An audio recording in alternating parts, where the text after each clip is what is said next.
Hi students, welcome back to Net Study. I hope you all are doing well. Students, इस video में हम आपके साथ type of university के बारे में डिस्कस करेंगे।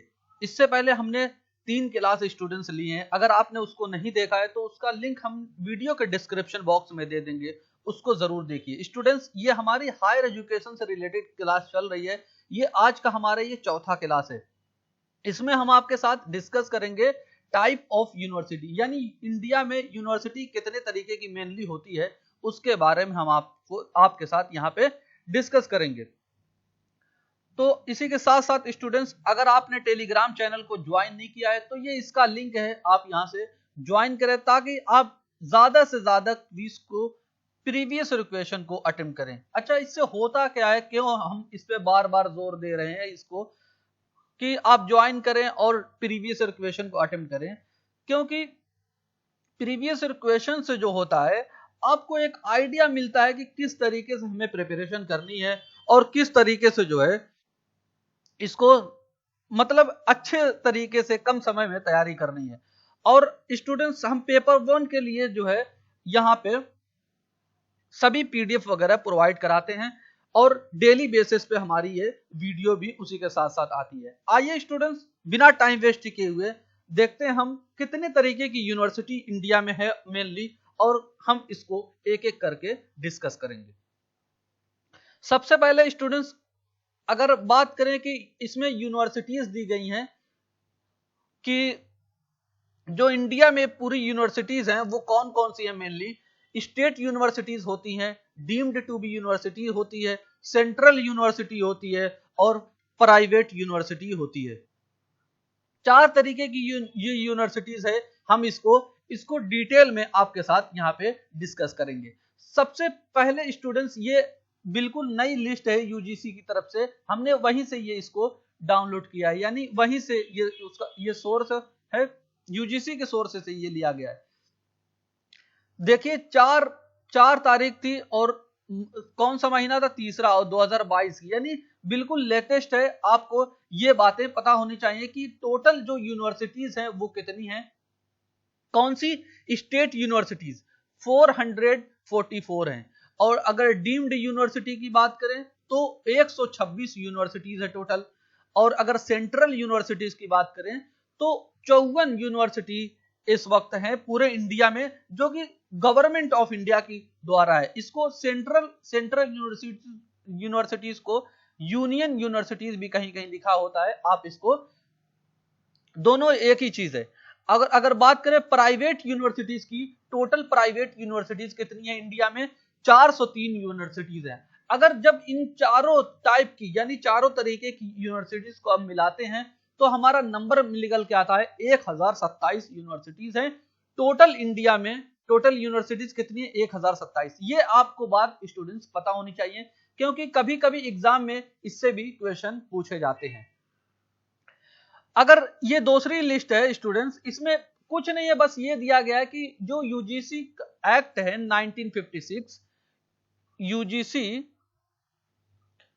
एक्ट 1956, इसका जो सेक्शन 12B है उसमेमें ये यूनिवर्सिटीज आती हैं। स्टेट यूनिवर्सिटीज कितनी है जो सेक्शन 12B में आती हैं, वो कौन कौन सी हैं? स्टेट यूनिवर्सिटीज 264 हैं। अगर डीम्ड यूनिवर्सिटीज की बात करें तो 49 हैं। सेंट्रल यूनिवर्सिटीज की बात करें तो 54 हैं, और अगर जो बात करें प्राइवेट यूनिवर्सिटीज की तो 24 है। ये कुछ नहीं है, बस मतलब जो यूजीसी का इसमें एक खास मतलब स्पेशल क्राइटेरिया ये दिया गया है सेक्शन 12B में कि अगर जो यूनिवर्सिटीज इसके अंडर में है उसको सेंटर की तरफ से फंड वगैरह भी मिलता है, यूजीसी की तरफ से फंड वगैरह मिलता है। बस इसमें यही चीज है कि जो सेक्शन 12B में आती है। ये बातें आपको इतनी पता होनी चाहिए।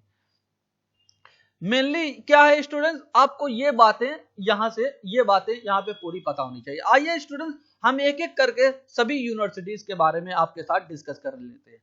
पहले यहां पे इनका इंक चेंज कर लेते हैं ताकि आपको अच्छे से पता चले। सबसे पहले स्टूडेंट्स, हम बात करेंगे सेंट्रल यूनिवर्सिटी की। सेंट्रल यूनिवर्सिटी क्या होती है इसके बारे में हम आपके साथ यहाँ पे डिस्कस करेंगे। कहा गया कि ये इस्टेब्लिश की जाती है, स्थापित की जाती है पार्लियामेंट में एक एक्ट, पार्लियामेंट के एक एक्ट द्वारा इसको स्थापित किया जाता है सेंट्रल यूनिवर्सिटीज को। और इसमें कहा गया कि ये रिकॉग्नाइज की जाती है किसके द्वारा, यूजीसी के द्वारा इसको मान्यता प्राप्त दी जाती है। और इसका जो पावर की बात करें, जो पावर इसका निकल के आता है यूनिवर्सिटी, सेंट्रल यूनिवर्सिटी का, वो UGC grant commission, UGC act 1956 से इसका पावर निकल के आता है। स्टूडेंट्स, ये मोस्ट इंपॉर्टेंट है, इस पॉइंट को आपको ये बात पता होनी चाहिए कि सेंट्रल यूनिवर्सिटी जो होती है वो पार्लियामेंट के एक एक्ट के द्वारा स्थापित की जाती है। और जो इसका पावर जो निकल के आता है, ये जो पावर इसको प्राप्त होता है वो कहां से होता है, यूजीसी एक्ट 1956 के, ये जो एक्ट है इसका, इससे इसको पावर मिलती है सेंट्रल यूनिवर्सिटीज को। आई होप इतनी बातें आपको पता होनी चाहिए। आइए देखते हैं अगला पॉइंट क्या कहा गया कि जो सेंट्रल यूनिवर्सिटीज हैं वो किसके अंतर्गत आती हैं। सेंट्रल यूनिवर्सिटीज एक्ट 2009 के अंतर्गत आती हैं। अच्छा, इसको नियंत्रित, रेगुलेट कर ये जो यूजीसी सेंट्रल यूनिवर्सिटीज एक्ट 2009 है, इसको रेगुलेट करता है। इनके पर्पस क्या है, इसके पावर का क्या है, और इसका जो शासन है, गवर्नेंस क्या है, इस सब को रेगुलेट कौन करता है, यूनिवर्सिटीज एक्ट 2019, जो सेंट्रल यूनिवर्सिटीज होती हैं। अगर स्टूडेंट्स बात करें, जो कि काफी इंपॉर्टेंट पॉइंट है, ये इंपॉर्टेंट पॉइंट है स्टूडेंट्स की लिस्ट ऑफ सेंट्रल यूनिवर्सिटीज, ये एग्जाम में क्वेश्चन पूछे जाते हैं, क्योंकि हर साल जो है कहीं ना कहीं देखा जाए तो यूनिवर्सिटीज वगैरह स्टैब्लिश होती हैं, उनके नंबर चेंज होते हैं, तो इस वजह से यूजीसी को जो एनटीए जो होता है इससे रिलेटेड एग्जाम में क्वेश्चन पूछता है। तो अगर सेंट्रल यूनिवर्सिटीज की बात करें, टोटल सेंट्रल यूनिवर्सिटीज कितनी है इंडिया में, तो 54 यूनिवर्सिटीज हैं, 54 यूनिवर्सिटीज है इंडिया में। और ये बिल्कुल करंट का डेटा है, ये जो 4 मार्च 2022 का ये डेटा है। कितनी यूनिवर्सिटीज हैं, 54 सेंट्रल यूनिवर्सिटीज हैं। ये बातें आपको पता होनी चाहिए, जो कि वेरी इंपॉर्टेंट पॉइंट है। आइए स्टूडेंट्स देखते हैं अगला।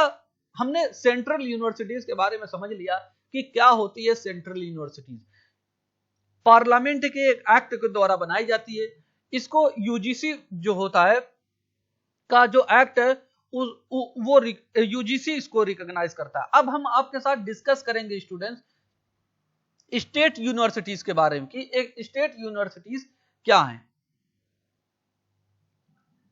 स्टेट यूनिवर्सिटीज जो होती हैं वो इस्टेब्लिश की जाती है किसके द्वारा, स्टेट लेजिस्लेचर के एक एक्ट द्वारा ये इस्टेब्लिश की जाती है, यानी ये विधानसभा द्वारा। जैसे सेंट्रल यूनिवर्सिटी किसके द्वारा, पार्लियामेंट के एक एक्ट द्वारा इस्टेब्लिश की जाती थी, और लेकिन जो स्टेट यूनिवर्सिटीज हैं वो स्टेट लेजिस्लेचर के एक एक्ट द्वारा, एक अधिनियम द्वारा इस्टेब्लिश की जाएंगी। और इसको रन कौन करेगा, जो स्टेट गवर्नमेंट होती है इसको रन करती है, संचालित करती है, और फंड वगैरह भी यही स्टेट गवर्नमेंट भी इसको प्रोवाइड कराती है। और एक पॉइंट आपको याद रखना है, यानी जब से कॉन्स्टिट्यूशन ऑफ इंडिया जो है को अडॉप्ट किया गया था 1950 में, यानी पूरे तरीके से अडॉप्ट किया गया था, तब से जो है एजुकेशन जो है वो बन गया था, स्टेट की रिस्पॉन्सिबिलिटी बन गई थी कि एजुकेशन पे जो कायदे, जो कानून बनाने हैं, जो भी पॉलिसी वगैरह लानी है, वो स्टेट की रिस्पॉन्सिबिलिटी थी। बाद में क्या किया गया कि जो ये 42nd कॉन्स्टिट्यूशनल अमेंडमेंट, जब 42nd कॉन्स्टिट्यूशनल अमेंडमेंट 1976 में इसको एजुकेशन को जो है बना दिया गया part of the concurrent list का पार्ट बना दिया गया। अच्छा, क्या आप समझ रहे हैं कॉन्करेंट लिस्ट का क्या मतलब होता है? इंडिया में 3 लिस्ट होती है, एक यूनियन लिस्ट होती है, और दूसरी स्टेट लिस्ट होती है, और तीसरी जो होती है वो कॉन्करेंट लिस्ट होती है। अच्छा, यूनियन में लिस्ट में क्या होता है, इसमें सिर्फ सेंट्रल गवर्नमेंट जो होती है कानून वगैरह बनाती है, और स्टेट लिस्ट में क्या होता है, स्टेट गवर्नमेंट जो है कानून बनाती है। और कॉन्करेंट लिस्ट में क्या होता है कि यूनियन गवर्नमेंट यानी सेंट्रल गवर्नमेंट और स्टेट गवर्नमेंट दोनों इस पे पॉलिसी कानून वगैरह बना सकती हैं। यानी यहां पे आपको समझ में आ जाना चाहिए एजुकेशन को जो है कॉन्करेंट लिस्ट में रखा गया है। कॉन्करेंट लिस्ट में रखा जाने का मतलब यह है कि इस पे स्टेट गवर्नमेंट और सेंट्रल गवर्नमेंट दोनों एजुकेशन पे कानून बना सकती है। यही बात यहां पे कही गई है। आई होप कॉन्करेंट लिस्ट क्या होता है आप इसको समझ गए होंगे। और सेक्शन 12 जो कि हम शुरू में आपसे बात कर रहे थे कि जो सेक्शन यूजीसी एक्ट 1956 के जो सेक्शन 12B है उसमें जो ये स्टेट यूनिवर्सिटीज होती हैं उनको ये मतलब रिसीव करती हैं यूजीसी ग्रांट्स को। यानी यूजीसी ग्रांट जो होता है वो किसको सेंट्रल वो स्टेट यूनिवर्सिटीज को भी दिया जाता है। वो उन स्टेट यूनिवर्सिटीज को दिया जाएगा जो सेक्शन 12B में रहेंगी। और अगर बात करें students total number of state universities की तो इंडिया में कितनी है 444 है। ये पॉइंट स्टूडेंट्स आपको ये बात पता होनी चाहिए। ये भी पॉइंट काफी ज्यादा इंपॉर्टेंट है। और सबसे ज्यादा जो स्टेट यूनिवर्सिटीज है इंडिया में वो कहां पे है उत्तर प्रदेश में है। ये भी आपको पता होने चाहिए। आइए स्टूडेंट्स हम बात करें कि डीम्ड यूनिवर्सिटीज क्या होती है। हमने आपके साथ दो यूनिवर्सिटीज के बारे में डिस्कस किया कि सेंट्रल यूनिवर्सिटी क्या होती है और स्टेट यूनिवर्सिटीज क्या होती है। अब हम आपके साथ तीसरी यूनिवर्सिटी है डीम्ड यूनिवर्सिटीज। ये क्या होती है कि कैसे इसको बनाया जाता है, आइए सभी चीजों को डिटेल में बात करते हैं। तो एक इंस्टीट्यूशन होता है ये जो डीम्ड यूनिवर्सिटीज होती हैं उससे पहले एक इंस्टीट्यूशन होता है ये जो हायर एजुकेशन से रिलेटेड इसमें स्टडी की जाती है। और ये कोई स्पेसिफिक एरिया इनका होता है जो कि उसमें ये काम करते हैं, उनके लिए जो है ये स्टडी होती है इंस्टीट्यूशन में।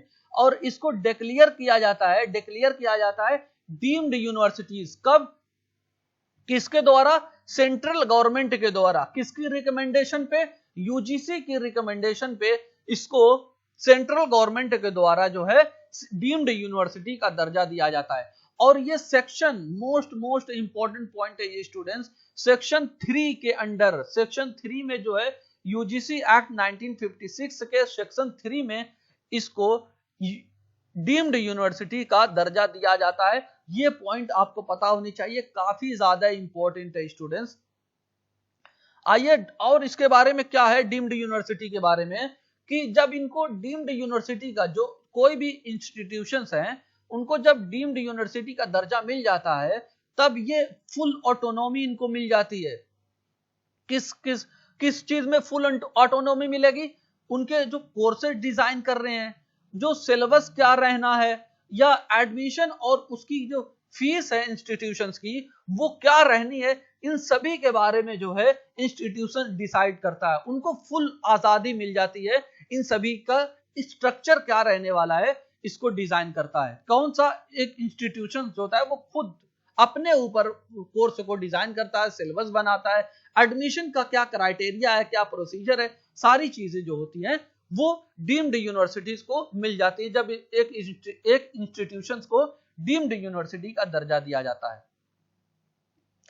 और इसमें कहा गया कि but they don't have right to affiliate college. यानी जैसे सेंट्रल यूनिवर्सिटीज होती थी, सेंट्रल यूनिवर्सिटी या स्टेट यूनिवर्सिटी, इनमें जो होता है कि स्टेट यानी छोटे छोटे जो कॉलेजेस वगैरह हैं इनको एफिलिएट होते हैं, सेंट्रल यूनिवर्सिटीज से भी होते हैं। प्राइवेट यूनिवर्सिटी यानी एक शहर है उसमें बहुत सारे कॉलेजेस हैं तो ये एफिलिएट होते हैं, चाहे वो स्टेट यूनिवर्सिटी हो चाहे वो सेंट्रल यूनिवर्सिटीज हो, दो ये कॉलेजेस वगैरह जो होते हैं इससे एफिलिएट होते हैं। लेकिन डीम्ड यूनिवर्सिटी जो होती है वो इनको राइट नहीं होता है कि वो कॉलेज को एफिलिएट करें, यानी उनके अंडर में कोई कॉलेज वगैरह नहीं होते हैं, वो किसी कॉलेज को डिग्री वगैरह प्रोवाइड नहीं कराते हैं। और इसमें क्या कहा गया, ये स्टूडेंट्स इंपॉर्टेंट पॉइंट है, आपको ये बातें पता होनी चाहिए। इंडियन इंस्टीट्यूट ऑफ साइंस यानी आईआईएस की बात की गई, जो बैंगलोर में है बताया गया, और इंस्टीट्यूट एग्रीकल्चरल रिसर्च इंस्टीट्यूट यानी 2 इंस्टीट्यूट की बात की गई, जिनको, और ये दिल्ली में है यानी दिल्ली में है, इनको डीम्ड यूनिवर्सिटी का दर्जा दिया गया था। ये 2 इंस्टीट्यूशन थे, पहला कौन था, इंडियन इंस्टीट्यूट ऑफ साइंस, और दूसरा जो था इंडियन एग्रीकल्चरल रिसर्च इंस्टीट्यूट, जो कि दिल्ली में है, और आईआईएस जो है बैंगलोर में है। इनको, ये 2 इंस्टीट्यूट थे जिनको डीम्ड का स्टेटस का दर्जा दिया गया था। आइए और इसमें देखें तो कहा गया कि जो ये ग्रांट जो दिया गया था, कब दिया गया था, 1958 में इसको डीम्ड का दर्जा दिया गया था। डीम्ड यूनिवर्सिटी कब माना गया था, 1958 में। और जो प्राइवेट सेक्टर के इंस्टीट्यूशंस की बात करें स्टूडेंट्स, तो Manipal academy of higher education जो था, वो पहला इंस्टीट्यूशन था, प्राइवेट इंस्टीट्यूशन की पहला प्राइवेट इंस्टीट्यूशन की बात कर रहे हैं, जिसको डीम्ड यूनिवर्सिटी का दर्जा दिया गया था। कब, 1993 में। ये पॉइंट इंपॉर्टेंट है स्टूडेंट्स, और ये भी इंपॉर्टेंट है, आप ये दोनों पॉइंट याद रखें। अगर टोटल यूनिवर्सिटीज, कौन सी यूनिवर्सिटी, डीम्ड यूनिवर्सिटीज की बात करें तो 126 यूनिवर्सिटीज हैं पूरे इंडिया में। और अगर देखें तो जो most number of deemed universities पाई जाती हैं, वो तमिलनाडु में पाई जाती है। यानी इंडिया में जितने भी स्टेट हैं, उनमें सबसे तमिलनाडु जो स्टेट है, उसमें सबसे ज्यादा यूनिवर्सिटीज पाई जाती हैं। टोटल कितनी यूनिवर्सिटीज हैं, 28 डीम्ड यूनिवर्सिटीज हैं। स्टूडेंट्स, ये पॉइंट बहुत ही ज्यादा इंपॉर्टेंट है, आप इसको नोट डाउन कर लें। अगर आप इसकी पीडीएफ लेना चाहते हैं तो टेलीग्राम चैनल पे ज्वाइन करें और वहां से इसको डाउनलोड कर सकते हैं। आइए बात करते हैं प्राइवेट यूनिवर्सिटी की। हमने स्टूडेंट्स आपके साथ तीन तरीके की यूनिवर्सिटीज के बारे में डिस्कस कर लिया। सेंट्रल यूनिवर्सिटी क्या होती है, स्टेट यूनिवर्सिटी क्या होती है, और डीम्ड यूनिवर्सिटी क्या होती है। अब हम आपके साथ चौथी जो यूनिवर्सिटीज है वो प्राइवेट यूनिवर्सिटी है। इसके बारे में हम आपके प्राइवेट यूनिवर्सिटी के बारे में डिस्कस करेंगे।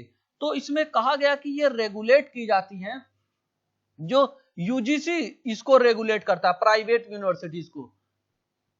ये आपको पता होने चाहिए कि प्राइवेट यूनिवर्सिटीज को कौन रेगुलेट करेगा, यूजीसी इसको रेगुलेट करेगा। जो भी इसका इस्टेब्लिशमेंट होना है, मेंटेनेंस वगैरह होते हैं, वो क्या होते हैं, किसको, यूजीसी जो है इसको रेगुलेट करता है। और अगर बात करें इसके यानी प्राइवेट जो यूनिवर्सिटीज होती हैं, इसके इस्टेब्लिशमेंट की बात करें तो ये भी बनाई जाती है act of local legislative assembly. जो लोकल लेजिस्लेटिव असेंबली होती है, उसके एक अधिनियम, उसके एक एक्ट के द्वारा इसको इस्टेब्लिश किया जाता है प्राइवेट यूनिवर्सिटीज को।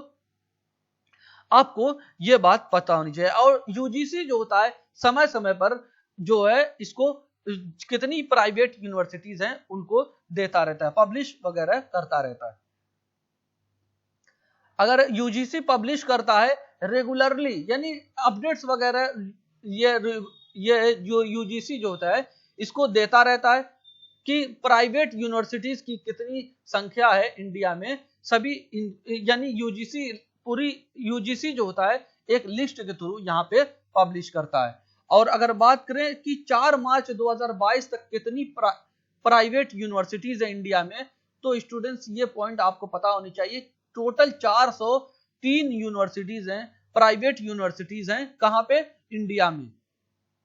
और अगर पहली यूनिवर्सिटीज की बात करें, पहली यूनिवर्सिटीज सिक्किम मणिपाल यूनिवर्सिटीज पहली यूनिवर्सिटीज थी, प्राइवेट यूनिवर्सिटीज, जो 1995 में इसको प्राइवेट यूनिवर्सिटी बनाया गया था। आई होप स्टूडेंट्स ये सारी बातें आपको समझ में आ गई होंगी। स्टूडेंट्स, इस वीडियो को हम यहीं पे एंड करेंगे। हम मिलेंगे आपके साथ एक नई वीडियो में और नए क्वेश्चन के साथ। तब तक आप खुश रहिए और अपना ख्याल रखिए। Thank you for watching video. God bless you all.